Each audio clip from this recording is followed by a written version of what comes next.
This is problem 15.114 on page 1049. A 3-inch radius drum is rigidly attached to a 5-inch radius drum as shown. So since it's 114, the 3-inch drum is rolling on ground, and the 5-inch drum extends below the rail or whatever it is, with the cord wrapped around the outside. So point D is on the cord here, point B is here, point A is the contact point, point G is at the center, and point C is to the right. So 3-inch drum and 5-inch drum are as follows. They told us that the velocity of point D is 20 inches per second squared. No, that's the acceleration. Let me try again. The velocity is 6 inches per second to the right. And the acceleration of point D is 20 inches per second squared to the right. Okay? And what we're supposed to do is, as in problem 113, find the acceleration of point A, acceleration of point B, and acceleration of point C as vectors, I'm sure. Okay? All right, so let's go for velocity first. Let's relate the motion of A to B. Why? Well, B is where I have input information, and I know something about A. I know that A is the pivot point, right? A is the point that the whole body is rotating about. Therefore, if I write that the velocity of point B equals the velocity of point A plus the relative velocity of B with respect to A, well, I know that the velocity of point A is just 0. And this relative velocity breaks out as omega cross r from A to B. Okay? Of course, this is just the angular velocity of the entire body. So, the velocity of point B, if we take omega cross r, let's set up a coordinate system, so x, y. Angular speed, let's just assume it's in the positive k direction. R from A to B, well, R from A to B points in this direction, right? That's a negative j direction. So what we're doing is taking something in the k direction and crossing it with something in the negative j direction. What is k cross negative j? Well, it's just I. So the direction here is just going to be I. So the velocity of point B is omega RAB in the I direction. Well, that makes sense. Yes, the velocity of point B is to the right. It makes perfect sense. And as a matter of fact, it's the same as the velocity of point D. And so 6 inches per second I equals omega R from A to B. That distance is 2 inches. And so now we can find that omega is equal to 6 inches per second divided by 2 inches equals 3 radians per second. So that should make sense, right? If we're pulling this cord to the right, the wheel's going to be rotating to the left. So omega is a positive now 3 radians per second counterclockwise. So that's the velocity analysis that we needed. If we needed velocity of some other points, we could find it at this point, or with a similar equation to what we just had. Now that we know the angular speed, it's pretty straightforward.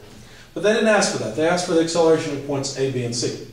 So let's try relating the acceleration of point A to the acceleration of point B, for example. The acceleration of point A equals acceleration of point B plus the relative acceleration of A with respect to B. If we expand this just a bit, let's see, the acceleration of point A, let's just leave that alone for now. Well, the acceleration of point A cannot have a horizontal acceleration. You can only have a j direction, a vertical direction acceleration, because the point doesn't slip. Okay? So acceleration of A in the j direction equals acceleration of B. Well, B is going to have an acceleration in the vertical and horizontal directions. So let's say AB xi plus AB yj. Okay. I know something about ABX. It's 20 inches per second squared, but I'm not sure about ABY. Okay. And then plus, how does this break down again? Normal tangential. Good. We're going to drive that home. So we need the acceleration in the let's jump directly to writing what they are. So in the tangential direction, it's alpha cross r from B to A. That's the tangential piece. The normal piece would be what? Help me write that down again. How does it go? Omega cross R. No, omega cross R squared. RBA. There we go.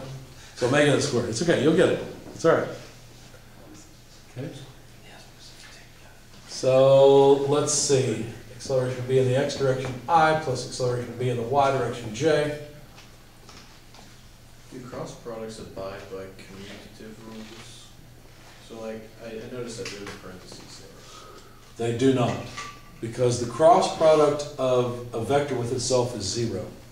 So we have to take the second one first. Okay, we have to do that first. That's the reason for the parentheses, so we don't forget to do that. Okay. All right, so alpha cross r from B to A. Well, there's R from A to B. Do I want B to A or A to B? Yeah, I want B to A now. Okay, so R from B to A goes upward. If we take alpha, assuming it's positive K, into RBA, we get negative I. So alpha RBA negative I. Just assuming that alpha will end up being positive, we'll see. Omega cross R BA, well, omega is positive this way. If we want the cross product of that second term, we get negative I. So the direction here will be negative I. We got K into RBA, yep, negative I. And then if we take K into negative I, we get negative j. So the overall direction should be negative j. So let's just bring that negative, well, we'll just say plus. Omega squared RBA in the negative j direction. Okay? Now let's take stock of what we know and what we don't. The acceleration of point A only has a j component. But we don't know the magnitude of that component. We don't know the magnitude of the vertical component of ABY, so in the vertical direction we have two unknowns. That won't help. How about in the horizontal direction? In the horizontal direction, we'd have 0 on the left-hand side. ABX we know.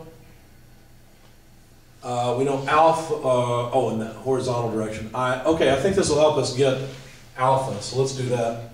So in the I direction, we have 0 on the left-hand side, because there is no I component of A, equals on the right-hand side, oh, wait a second. No, we know ABX. ABX, that's an I component, minus alpha RBA, that's an I component, and that's it.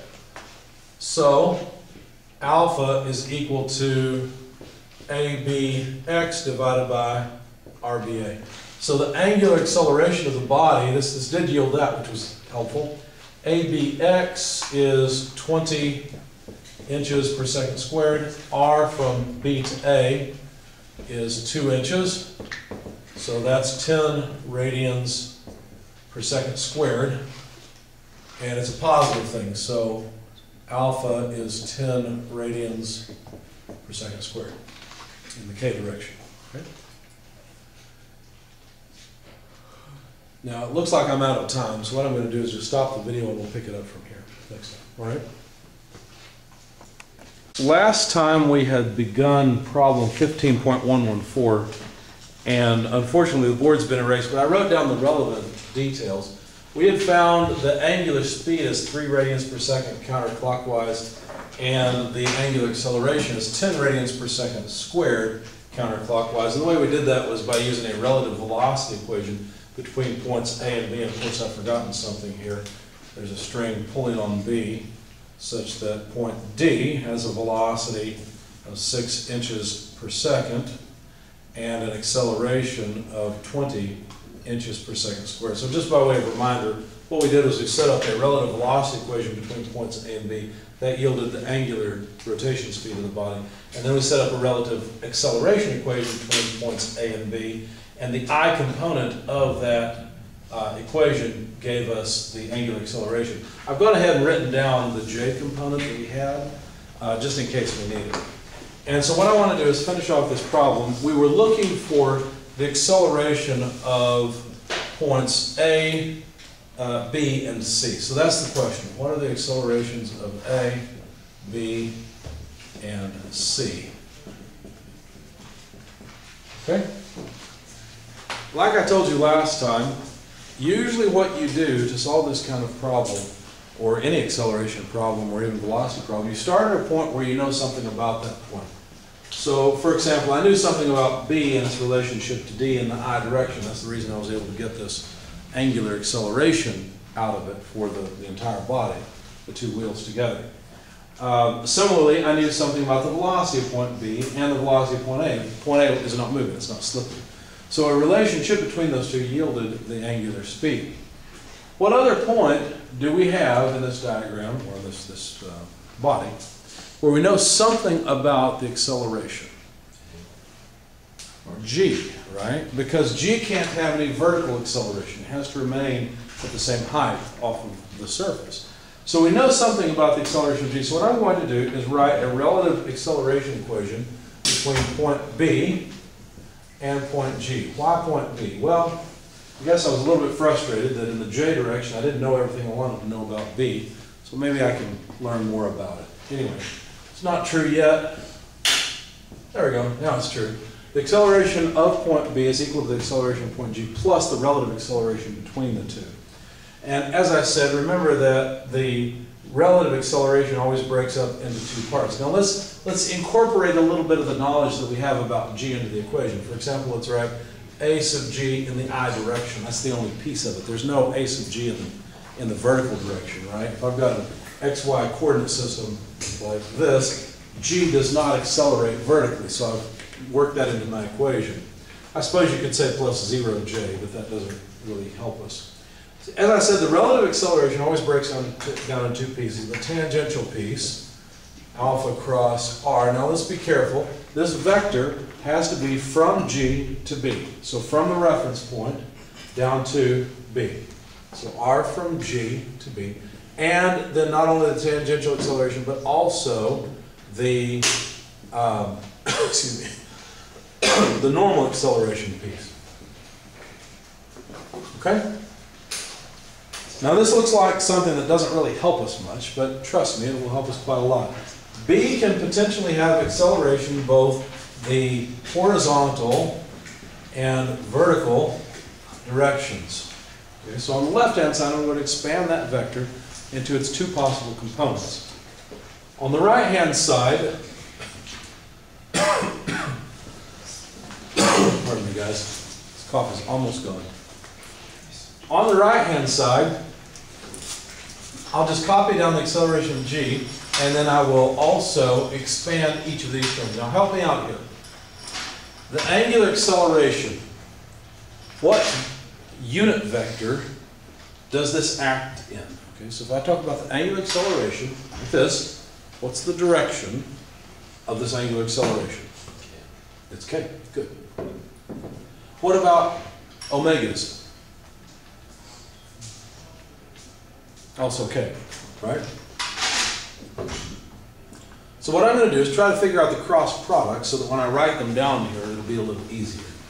How about the vector from G to B? What direction is that? J. Negative J, isn't it? J.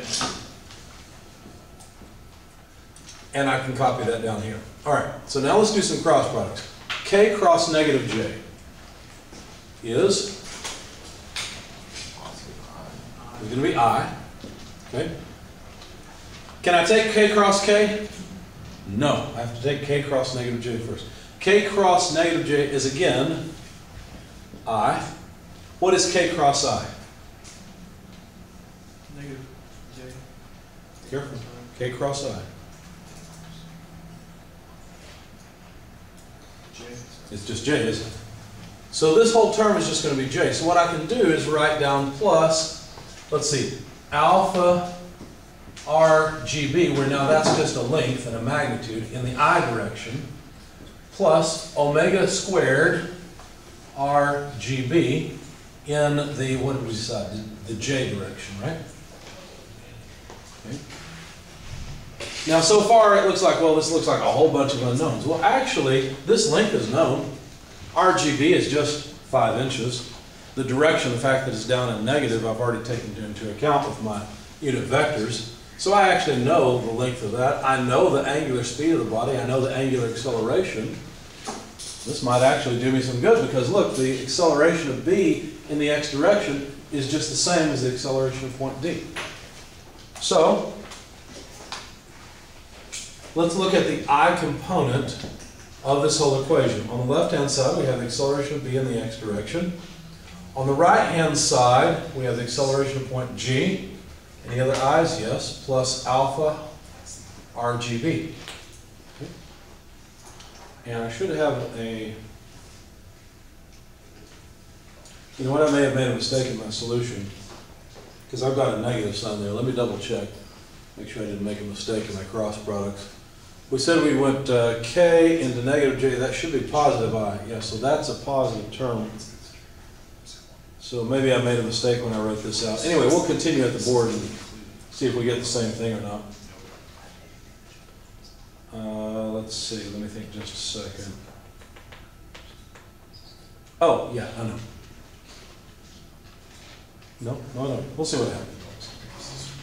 So what's the unknown? It's the acceleration of G that's the unknown. So the acceleration of G is acceleration of point B in the x direction minus alpha RGB. So the acceleration of point G is the acceleration of B in the x direction, but that's just the acceleration of D, 20 inches per second squared. The angular acceleration is 10 radians per second, well, per second squared, pardon me. And R from G to B is just 5 inches.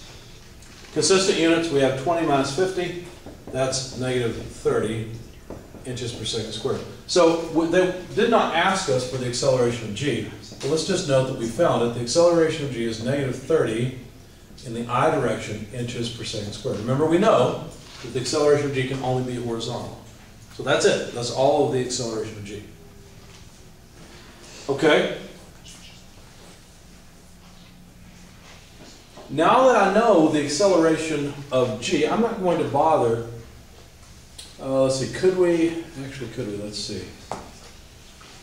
Used up the I term. Could we use, you know what, we could find the acceleration of point B in the y direction, and that would be easier than what I did later.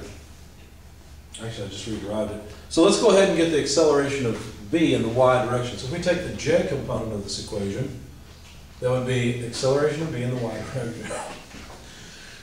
Excuse me, direction equals only this, omega squared RGB. So omega squared, what would that be? That'd be 3 radians per second, quantity squared. R from G to B is 5 inches still. 3 squared is 9. 5 nines are 45. So this would be 45 inches per second squared. So now I can write down the acceleration of B because I know its x component. Its x component is just 20 inches per second in the I direction. And I know its y component, right? That's just 45. And these are all inches per second squared. Okay? So I found the acceleration of point B. What can I do to find the acceleration of points, what are we left with? A and C. Well, I went for A next, and here's what I did. So you know what? Let's use a relative acceleration equation with respect to G because G is a very easy point to deal with. It only has one component. Okay? And then I just need the relative acceleration of A with respect to G. Again, only an I component in G. And what changes is just the vector that goes from G to A, rather than whatever I had before. I think before I had a vector from G to B, now I'm just going from G to A. Because notice that from G to A is in the negative J direction.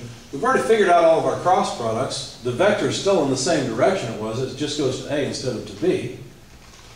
So all I have to do is change that vector. And now I'm talking about the acceleration of A in the x direction and y direction, right? Do my check marks. The cross products are going to come out the same because the angular rotation and acceleration are the same. That's the alpha and the omega. And then RGA is in the same negative J direction as the vector I had a moment ago.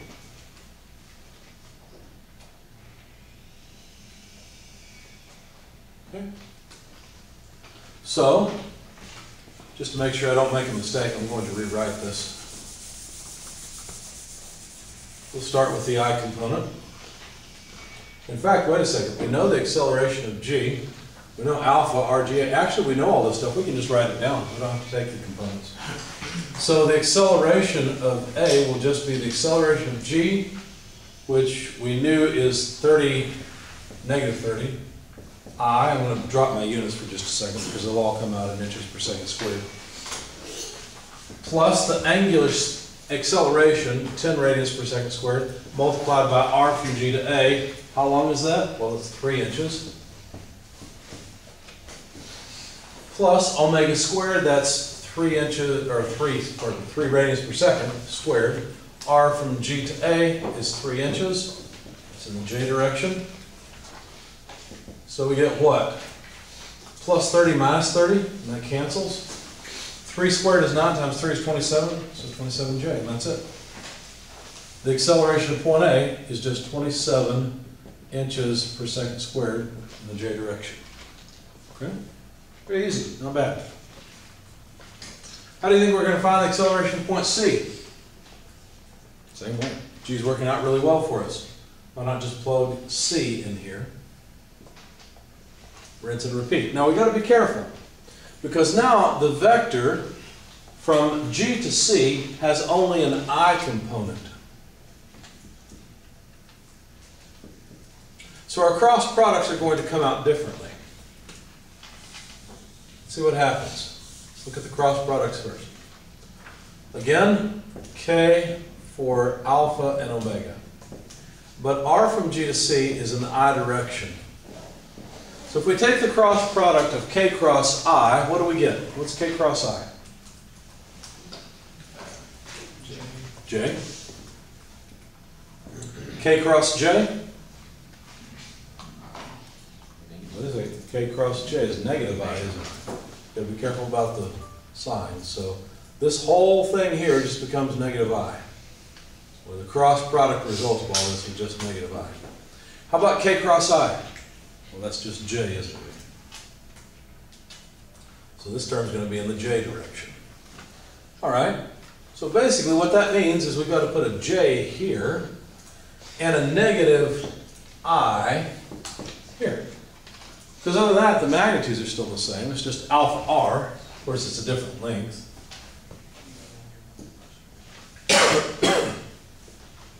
And omega squared R.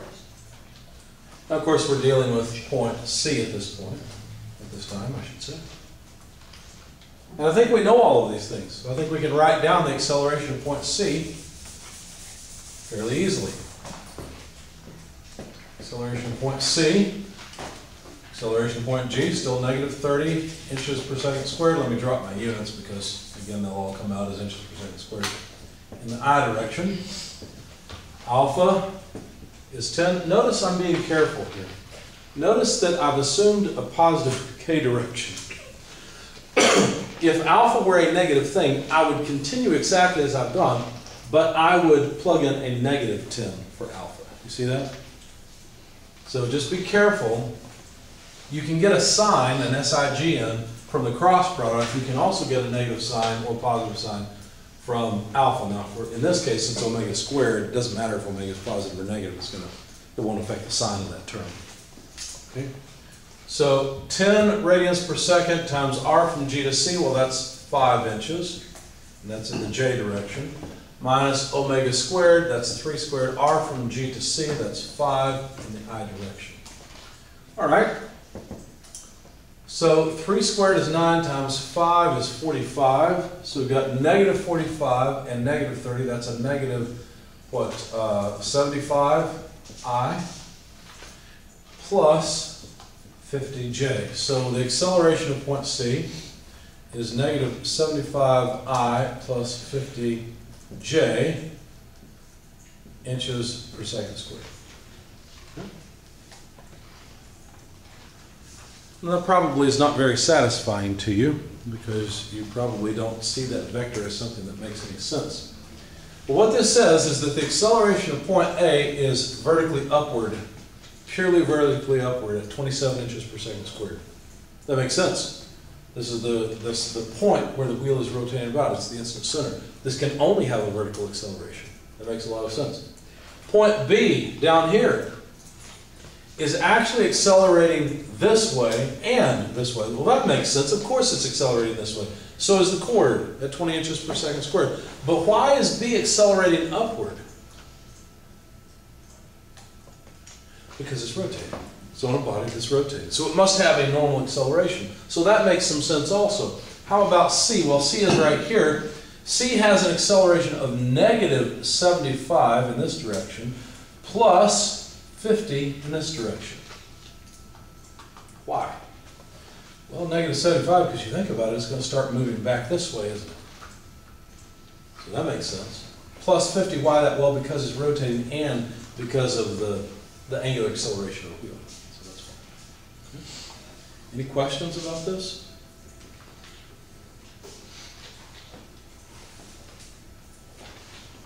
Unfortunately, this is the kind of problem where you have to just trust that if you plug in the math properly and turn the crank correctly, it'll come out correctly.